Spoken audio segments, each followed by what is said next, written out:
did use those words, will you pull down your nomination? Senator, I don't believe I've used those words. But if you did, will you withdraw? It's hard for me to imagine a scenario in which I would I'm just use saying, those assume words. it. If you said it, will you withdraw? If I were quoting someone else saying it to describe that kind of sentence, I wouldn't be expressing my own views. But Senator, I don't believe I've ever used those words. I've represented. Did you when you sent out those personal tweets about Senator Cotton, Senator Blackburn, and Senator Cornyn, did you mean them at the time? Without hearing those tweets, Senator Kennedy, it's hard for me to remember precisely, what was said or what I was thinking at the time. I do very much regret the tone that I've taken on social media from time to time. I know that I've crossed the line from time to time, and when you crossed the line, did you mean it? Without knowing the specific context or the specific tweet that you're referring to, Senator Kennedy, it's kind of hard for me to say, but do you generally tweet things you don't mean? What you just watched is one of those moments that reminds you why Senate confirmation hearings actually matter. This exchange wasn't about gotcha questions or partisan theater. It was about character, temperament, and honesty, and Senator John Kennedy zeroed in on all three with surgical precision. What stood out to me immediately is that Senator Kennedy wasn't yelling, grandstanding, or trying to dominate the room. He stayed calm, methodical, and relentless. And that's exactly why the questions landed so hard. When someone is under oath, clarity matters. Accountability matters. And dodging matters too, because it tells you a lot. If you appreciate breakdowns of Congress moments that go beyond headlines and actually examine what's happening in the room, you're in the right place. This is Congress Lens. I'm Audrey. Make sure you like, subscribe, and turn on notifications because we don't just watch the hearings, we analyze them. Now let's get into it. Did you say, I support compelled disclosure of political donations by wealthy individuals but not by minorities? First, Senator Kennedy, thank you for the gift of the notepads for my children. You're welcome. Really appreciate it. I don't recall using those words before, Senator. I do remember. Okay. Oh, okay. I've got a bunch here.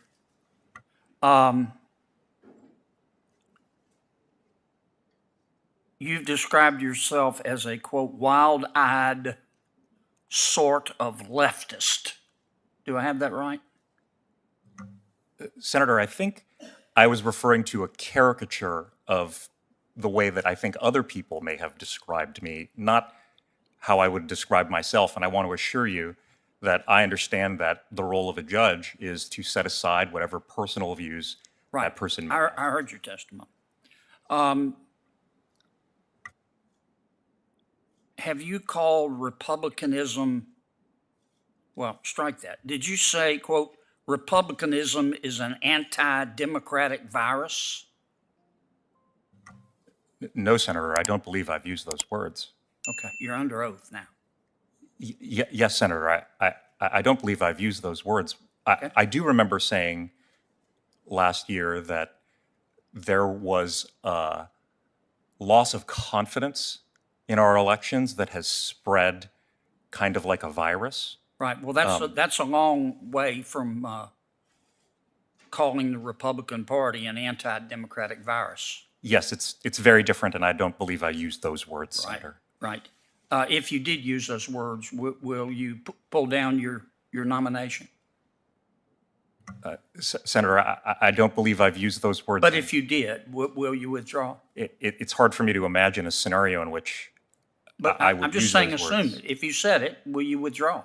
If I were quoting someone else saying it to describe that kind of sentence, I wouldn't be expressing my own views. But Senator, I don't believe I've ever used those words. I've represented. Did you when you sent out those personal tweets about Senator Cotton, Senator Blackburn, and Senator Cornyn, did you mean them at the time?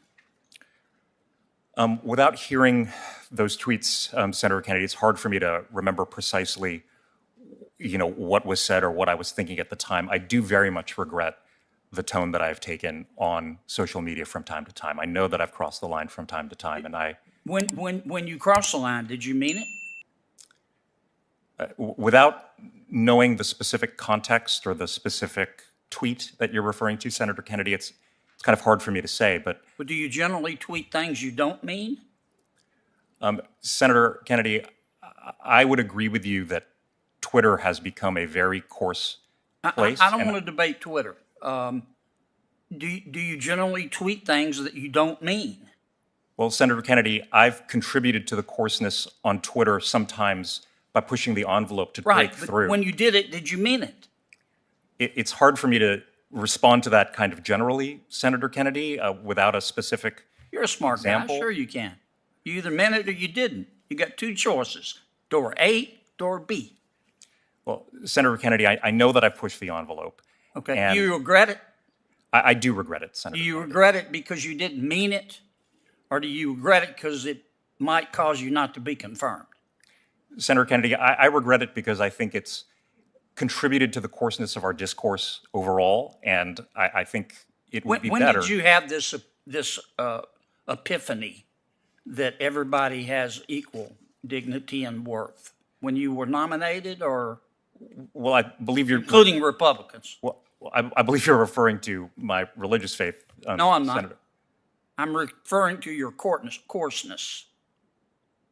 Well, the equal dignity and worth is a principle of my religious faith, Senator. It's also a principle of morals and good judgment.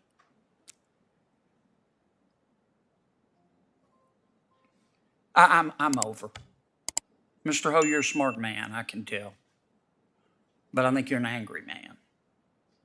And I really have great concerns about voting for you.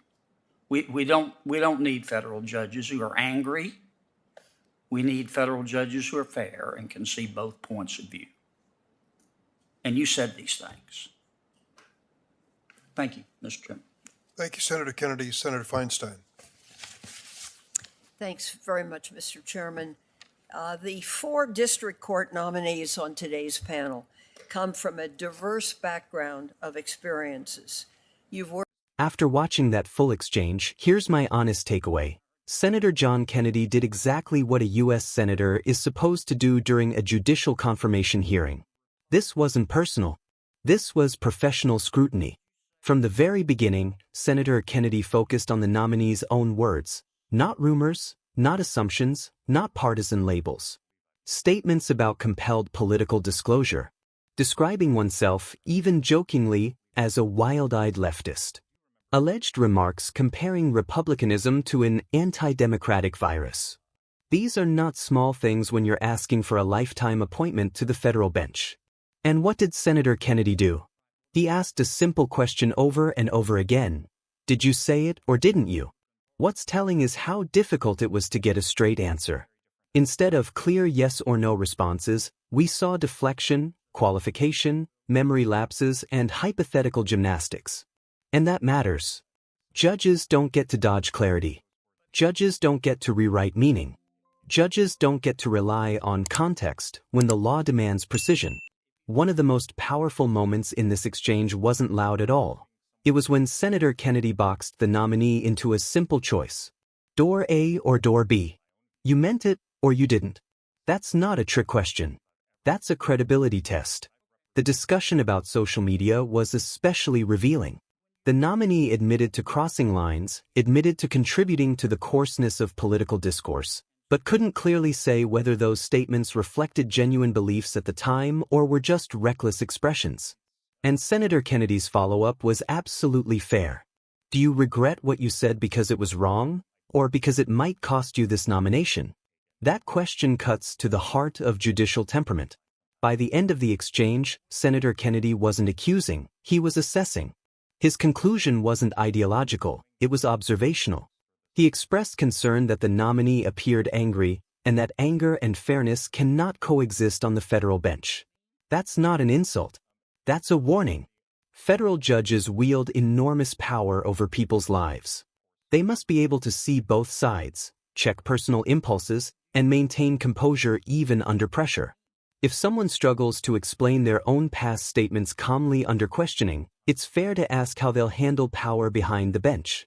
What this moment really showed is why Senator John Kennedy is effective. He doesn't chase viral soundbites.